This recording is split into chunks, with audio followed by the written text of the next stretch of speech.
तकलीफ होती है उन्हें, बहुत ज़्यादा मेहनत करनी पड़ती है और ये बात उनसे बर्दाश्त नहीं हो पाती है। उनका शरीर जवाब दे देता है और वो उस काम को छोड़कर किसी और तरकीब से सफल होने का प्रयास करने लगते हैं। लेकिन याद रखिएगा, इस प्रकार से कोई व्यक्ति जीवन में सफल नहीं हो पाता है। याद रखिए कि सफलता का मार्ग मेहनत, दर्द और तकलीफ से होकर ही गुजरेगा और यह आपको सहना ही पड़ेगा।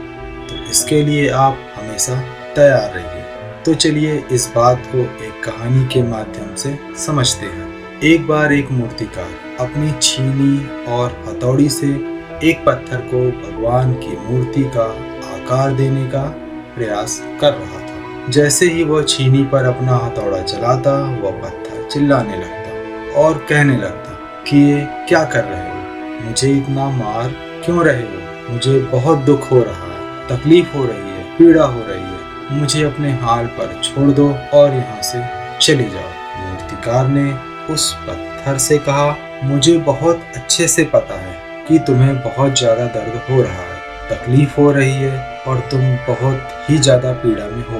लेकिन यदि तुमने इस दर्द को नहीं सहा, इस तकलीफ को नहीं सहा, तो जीवन भर तुम यही इसी प्रकार से पड़े रहोगे। मुझे पता है कि तुम में आगे बढ़ने की अपार संभावना है। तुम एक बहुत अच्छे पत्थर हो, लेकिन यदि तुम इसी प्रकार से रहोगे तो कभी भी आगे नहीं बढ़ पाओगे। इतना कहकर मूर्तिकार औजार उठाए ही थे कि पत्थर फिर से चिल्लाने लगा, गिड़गिड़ाने लगा, विनती करने लगा कि मुझे अपने हाल पर छोड़ दो। मुझे पता है कि जीवन के लिए कौन सी चीज सही है और कौन सी चीज गलत है। मुझे बहुत ज्यादा दर्द हो रहा है। अब मैं इस तकलीफ को बहुत ज्यादा नहीं सह सकता।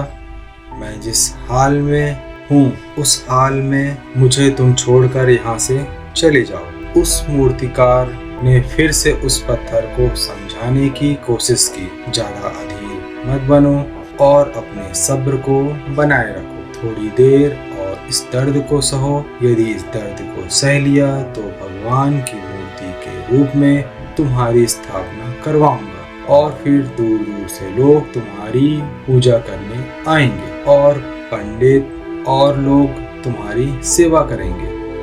लेकिन पत्थर ने उस मूर्तिकार की एक भी बात नहीं मानी और वह चिल्लाता रहा और अपनी बात पर अड़ा रहा। मूर्तिकार ने उस पत्थर को समझाने की बहुत कोशिश की, लेकिन वह पत्थर नहीं माना।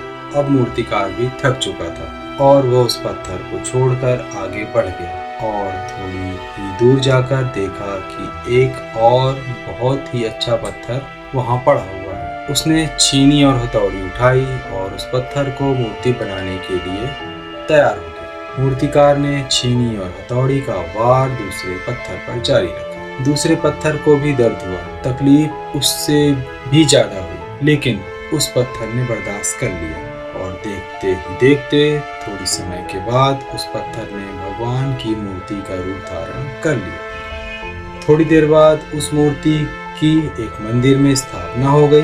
धीरे धीरे करके लोग वहां पूजा पाठ करने आने लगे। लोगों की मन्नतें वहां से पूरी होने लगी और वह मंदिर बहुत ही ज्यादा प्रसिद्ध हो गया। अब धीरे धीरे करके दूर दूर के गांव के लोग यहाँ पूजा करने आने लगे। फिर एक दिन उसी पत्थर को उसी मंदिर में लाया गया और उसे एक कोने में रख दिया गया। अब लोग आते और उस पर नारियल फोड़ते।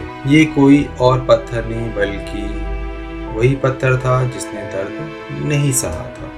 अब वो पत्थर मन ही मन बहुत ज्यादा पछता रहा था, दुखी हो रहा था और अपने आप से कह रहा था कि काश मैंने उस दर्द को, उस तकलीफ को सह लिया होता तो आज लोग मेरी भी पूजा करते। इसलिए आप भी अपने जीवन में हमेशा याद रखिएगा कि जब भी आप अपने करियर की शुरुआत में किसी काम को कर रहे हो, पढ़ाई कर रहे हो या कोई भी काम कर रहे हो, उसमें आपको ज्यादा दर्द हो रहा है, तकलीफ हो रही है, ज्यादा मेहनत करना पड़ रहा है, तो आप रुकिएगा मत, किसी और रास्ते की शुरुआत मत करिएगा, क्योंकि कोई और रास्ता आपको सफलता नहीं दे सकता है। आपको उस दर्द को, उस तकलीफ को सहना ही होगा और उस दर्द को, उस तकलीफ को सहकर आप ज्यादा मजबूत बनेंगे और तभी आप अपने जीवन में आगे बढ़ पाएंगे। और जीवन में हमेशा याद रखिएगा कि आपको पहले पत्थर की तरह नहीं बल्कि दूसरे पत्थर की तरह बनना है।